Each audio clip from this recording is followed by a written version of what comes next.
r/nosleep. Hosted by you/horror_writer_1717. I hate working at the gas station, especially after discovering its dark secret. Every morning, it's the same thing. People lining up at the pumps that seem to always be full. I've seen fights erupt when someone cuts line at the pump. And dear God, don't get in the way of them ordering their gallon-sized bucket of coffee to go with their pseudo-egg wrapped in dough and deep-fried, part of this nutritious breakfast. Every morning it looks like an army of ants on crack running around grabbing whatever food-type substances and drinks they can, then taking their usual position of impatiently waiting in line. I love the different poses. The watcher. They must glance at their watch every 2 seconds to show how much they're being inconvenienced. These are usually the ones getting into a Mercedes or BMW when they leave. I don't know why they don't get their breakfast catered, I'm sure they can afford it. The foot tapper. Usually they have something stuck in their ear and can't hear their order being called. The heavy sigher. Exhales loudly every third time the watcher checks the time, and when the foot tapper has to be told to move up in line. As if anyone could hear him over the music that's blaring so loud over the speakers, making it so easy for everyone. Did I happen to mention, I work here? Sometimes I wonder why after the things I've seen. Not just the idiots, but other things, much darker things. But we'll get to that. Every morning I have to deal with these idiots. Is it still called road rage if you feel it in a gas station? As much as I hate them, customers are actually the easiest part of my job. I mean, who wouldn't want to go out in the middle of the night when the temperature is below zero and the wind is howling, to change the bags in the trash cans because it's the appointed time? And who appointed the time, you ask? Why, the manual, of course. The corporate bean counters have done studies and run focus groups or some nonsense, to decide the perfect time of day, or in this case, night, to empty the trash. It's all in the manual. The manual is your friend. The manual is your God. The manual must be obeyed at all costs. That's what the manual says. So if it's cleaning the toilets, emptying the trash, washing out the coffee makers, the manual tells us exactly when and how to do it. That's a load off my mind. I don't even have to worry about not knowing how to clean a toilet, the manual tells me. What it doesn't tell me is what happens when the power goes out only at our station every night at exactly 2:59 a.m. and comes back on at 3:01. I've seen this so many times. I watch the McDonald's beside us and their lights never go out. What's even stranger is the security cameras never seem to pick it up. I've reviewed the recordings. No loss of power ever shows.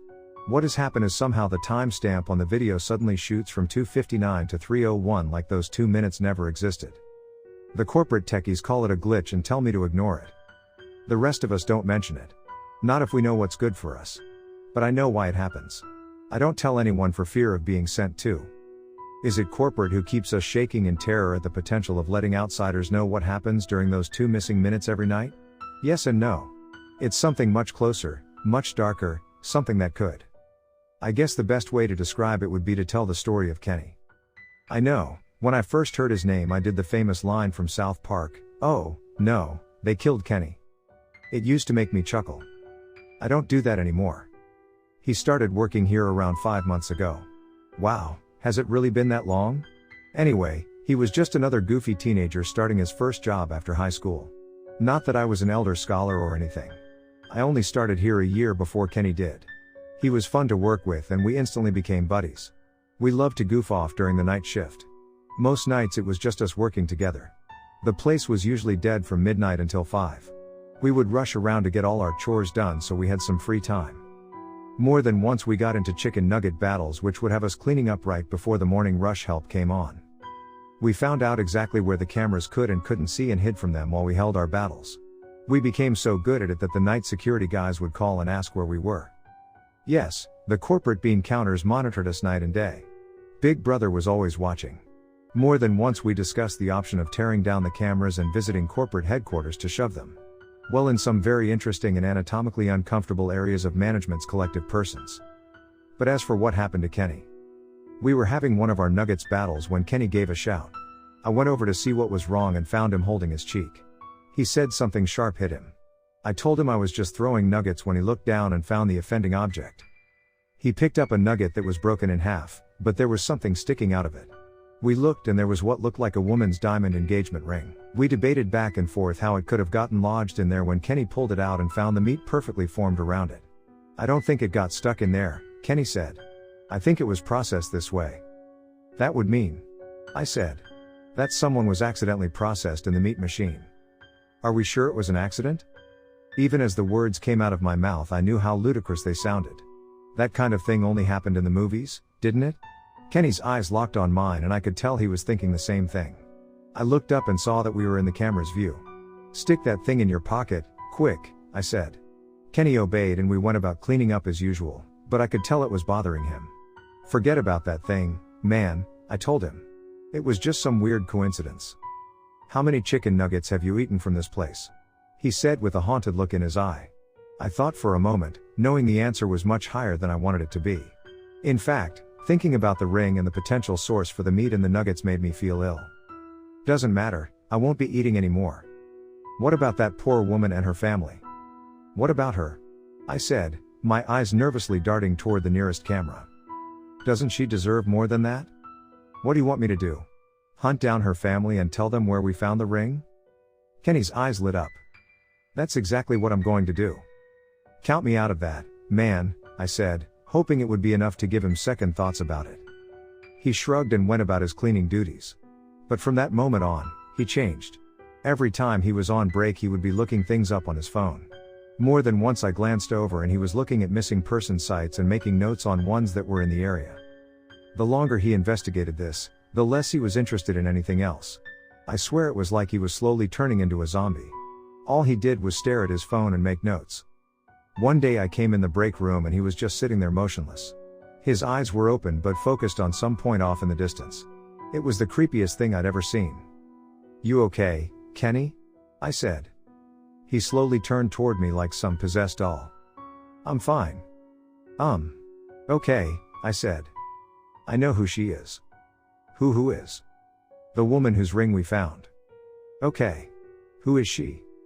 She worked at the distribution center. You mean the company's distribution center? Where we get all our products? He nodded slowly. How did you find that out? I asked a lot of questions. Asked who? He stared at me with an intensity in his eyes I'd never seen before. People. What people? He turned slowly and looked up at one of the cameras. It's not important, he said, looking away from the camera and resuming his unfocused stare. You okay, man? Yeah, I'm fine, he said in a monotone voice. It's just.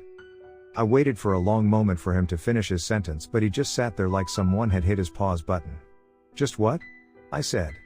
He jumped like I had startled him awake. What? What do you mean, what? I said. You were talking and just stopped. I did? Yep. What was I saying? That's what I was trying to find out. What? Yep. Yep? No, what? What? I shook my head in frustration. Never mind, I said, walking away, leaving him sitting there staring into space. I couldn't figure if he was messing with me or if something had happened. Had he really been tracking down where that ring came from? Had he really run across some people who had scared him so bad they turned him into this zombie? I decided it was time for some answers. After our shift was over, I followed him home. Only he didn't go home. He drove to the distribution center and parked on a secluded spot outside the fence where his car wouldn't be seen. I waited for him to get out of sight before I parked my car and followed him. He stalked through the woods outside the fence for a while until he came to a section that came apart when he pulled on it. He slipped inside and I followed suit after he was out of sight. I came around the corner of the massive building and found him sitting at a picnic bench, smoking a cigarette. I stayed back and watched, shocked that I'd never seen him smoke before. I wondered why he would break in here just to smoke a cigarette. The answer came quickly. The door of the warehouse opened and 3 people stepped out. I held my breath thinking he'd been caught, but he was calm and continued to sit at the bench. In fact, the people who had come out began talking to him. He even offered one of them a cigarette. It was then I realized they were in the same outfit he was wearing. The company didn't have different uniforms for those who worked at the stations and those who worked in the distribution center. They chatted for a few minutes, then they all got up and went back inside, Kenny included. It was brilliant. He slipped right inside, no fuss, no muss. I figured, what the hell? It worked for Kenny as I walked up and sat at the same picnic table. I didn't know how long it would be until the next break, so I tried a different approach. I knocked on the door. For a few minutes, no one answered. Each time I knocked I became more anxious that a security guard would show up and arrest me for trespassing. Finally, after knocking, the door opened. I stepped back when I saw a security guard standing there. I hesitated. Well? The large man said in a deep voice. Well, what? Was all I could think to answer back. Well, are you gonna come in or not? It took my brain a moment to comprehend what he'd said. Sorry, yes, I said, diving through the door. He shut it behind me with a loud bang.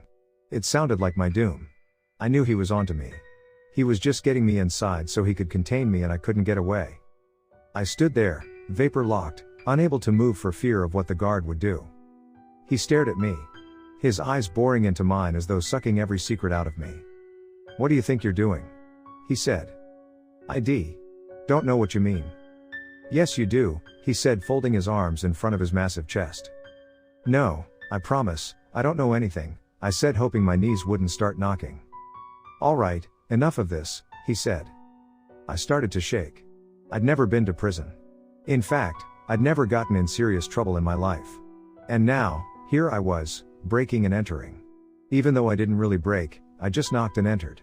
I wondered if the judge would take that into account. You've had your break, now get back to work, he said. I stared at him, dumbfounded. Excuse me?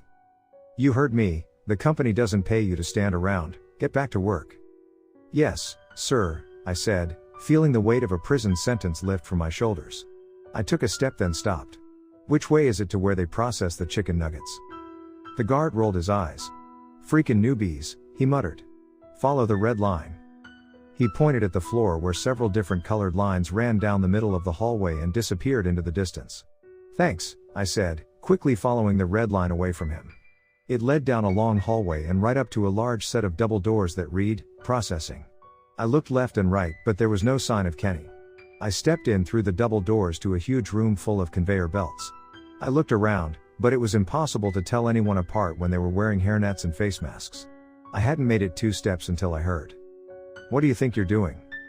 A woman, dressed in a white coat, accosted me. You know you're not supposed to be on the floor without your hairnet and mask on. She shoved a hairnet on my head, then hooked a mask around my ears. Now where's your station? I said, my eyes darting around as she watched me impatiently. How long have you worked here? She said, seeing my indecision. First day, I lied. She sighed heavily. You're not even supposed to be on the floor yet. You have videos to watch. I shrugged. Wait here, she said. I'll go find someone to take you upstairs and start your videos. I waited long enough for her to leave the room, then I roamed around trying to find Kenny.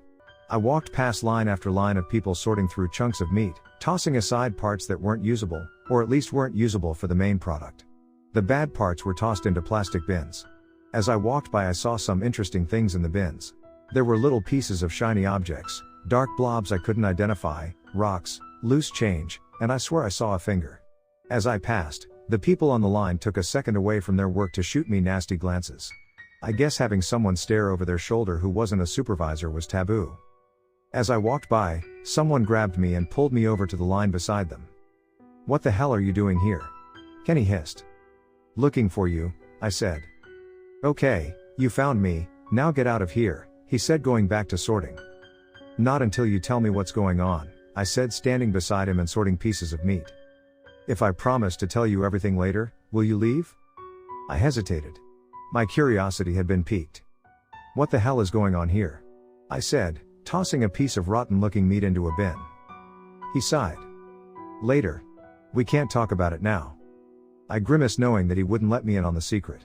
I glared at him when suddenly I saw the supervisor come back and look for me. Promise me we'll talk about this tonight at work, I said. I promise. I turned around and walked away from him. She saw me and made a beeline for me. What were you doing on the line when you haven't been properly trained? Deciding. Deciding what? That this job isn't for me, I said, handing her my hairnet and mask. I quit. She stared at me, jaw hanging open, as I stormed off. I glanced back to see her narrowing her eyes in Kenny's direction. I made my way back out to the hallway and followed the red line back to where I had come into the building. I reached the exit door when I heard a familiar deep voice. Decided it's not for you, eh? I turned to see the security guard who had at me on the way in. That job's not for anyone, I said. Yeah, it's no tiptoe through the tulips. What? It's an old saying, never mind. Why are you going out this way? I suddenly remembered I was on the wrong side of the building. I figured I'd walk around to get some fresh air. He narrowed his eyes at me. I went for broke and bolted for the door. I could hear him running behind me. "Stop," he yelled much closer than I liked. I didn't obey. Instead, I hit the crash bar so hard I nearly knocked myself backward. The door flung open and smashed against the outside wall. I hit the open air and was around the corner before I knew it. I flew through the brush up to the fence and panicked when I couldn't find the open section right away. He was still in pursuit, but further behind. He must have lost sight of me for a minute. I ran along the fence, pushing on it as I went and growing more desperate with every moment. If I was stuck inside the fence, it would lead me right to the main entrance and I'd be caught. I was sweating from running but also from the thought of going to jail when a section of fence gave way when I pushed it. I breathed a quick sigh of relief as I dove through the open fence to freedom. I ran to my car not even thinking about the brush that had torn at my uniform and skin. I dove into the car and took off home. Only once I was moving did I look back and see Kenny's car sitting there, partially hidden. I wondered why he was being so secretive. I wondered if I had compromised him by leading them so close to his car.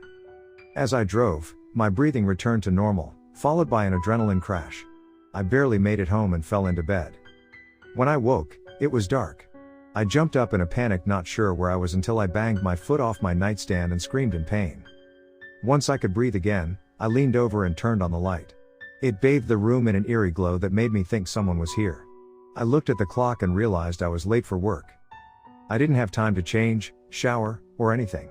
I just ran out the door and hopped in my car. The drive to work was a blur. I hoped I wouldn't get pulled over. When I got there a half hour late, I got an earful from my supervisor about not calling in to tell him I'd be late. I apologized and went about my nightly routine. "This isn't the military," he said as he headed out. "But if you show up looking like that again, I'll have to write you up." I wasn't sure what he meant until I went to the bathroom and saw myself. My uniform looked like it had been run through a shredder. There were tears all over the shirt and pants. My narrow escape through the brush had not been kind. I cringed at the thought of dealing with customers looking like I had spent the night fighting off wild badgers. In the end, there was nothing I could do. I'd have to get a new uniform to replace this one and use one of my backups. I came out of the bathroom and nearly ran over Kenny. "You ready to spill your guts yet?" "What are you talking about?" he said with a blank stare. "That's not funny," I said. "You promised you'd talk to me tonight." "I am talking to you. You're a real comedian. Now spill it." "Spill what?" "I'm not laughing, Kenny. Talk to me." He looked at me and his eyes glazed over. It scared me. "Are you okay, man?" I said. "I'm fine." "Okay, what do you remember about this morning?" His eyes went a deeper glaze as he fell into a 1,000-yard stare. He didn't say anything for a long moment and then it was like he woke up from a nap and looked at me. I went home and went to bed. I took a step back from him. "No, man, you didn't." "I didn't?" "You went to the distribution center." "Why would I do that?" I tried my best to find any sign he was joking, but I couldn't. And I knew him well enough to tell when he was serious. He was dead serious and believed every word he was saying. "You told me you had found something out," I said. "What?" "I don't know. You said you would tell me tonight." His eyes lit up with curiosity. "Did I tell you?" "No," I said slowly. "I was waiting for you to tell me." "I wonder what it was," he said, his eyes becoming unfocused. "Okay, man, you're scaring me." Just then there came a beep telling me someone had ordered food. "I gotta get that," I said, staring at him as he stood there like a robot trying to figure out an equation. I ran to the kitchen and started preparing the order. When it was nearly done, I saw Kenny come to the register and ring up the customer. "Number 38. I called out, setting the bag of food on the counter. I glanced up and froze when I saw who came for the bag. It was the security guard from the distribution center. "So, this is where you really work," he said, grabbing the bag. He shot me a sinister smile as he walked out. My fear melted, replaced with anger. I ran out the door after him. "Hey," I yelled as he reached for his car door. "Yeah?" I approached slowly. "What did you do to my friend?" "Who?" "The cashier," I said, pointing inside to Kenny standing there behind the counter looking like a statue. The security guard took a long look at him, then got a scared look in his eye. "I have to go," he said, ripping his door open and diving inside. "What did you do to him?" I said, grabbing his car door and holding it open. "Get away from me," he said. "Tell me first." His eyes darted all around. "I can't talk to you," he said, barely opening his lips and staring straight ahead. "Why not?" His eyes darted up to one of the many security cameras, then back to staring straight ahead. He ripped the door out of my hand, closed it, and roared out of the parking lot. I watched him go, more confused now than ever.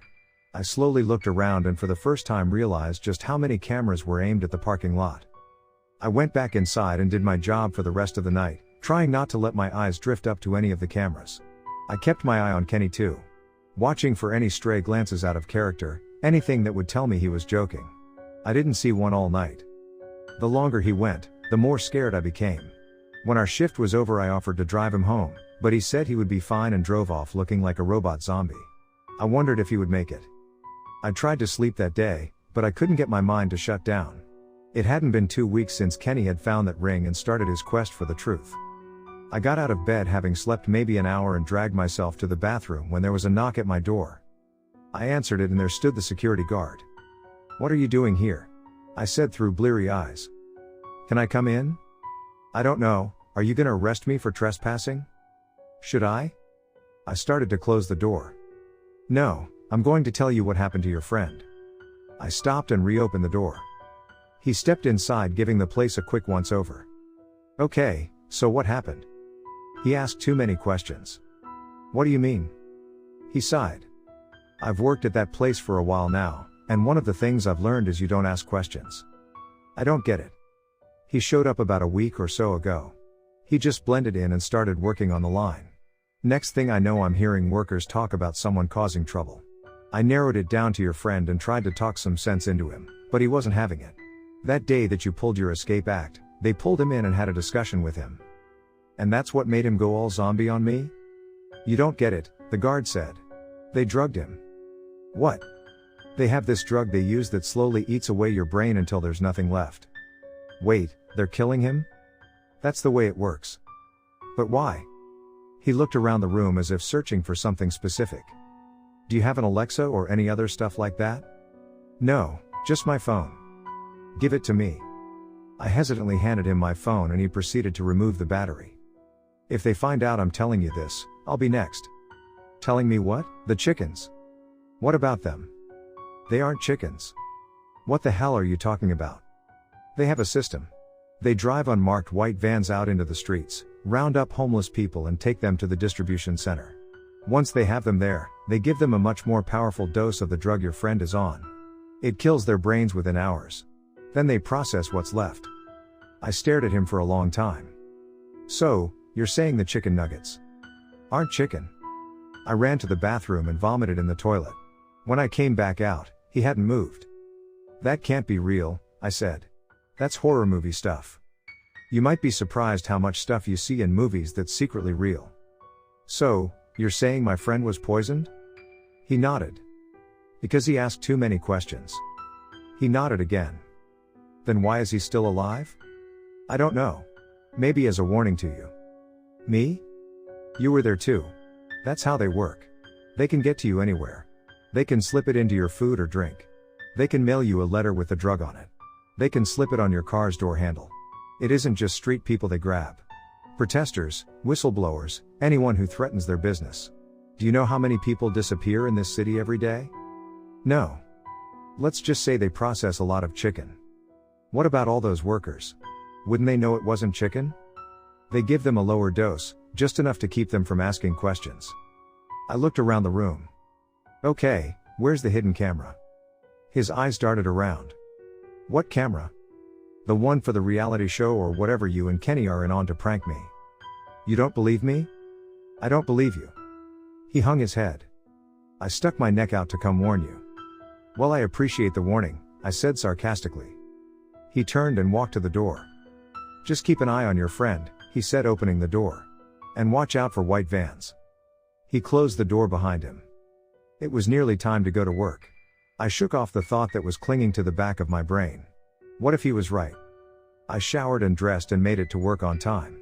The shift was uneventful except for my continual attempts to snap Kenny out of it. He didn't respond. It was just before 3 a.m. when I saw a white van pull up. No one got out of it, and I couldn't see inside because it had tinted glass. I shrugged it off and went back to my job, mopping the kitchen floor. The guard's words came to me as I was doing my chores. I looked back out at the white van, but it was gone. I shrugged and went back to cleaning. A few minutes later I came out of the back room because someone was yelling. "Isn't anyone working around here?"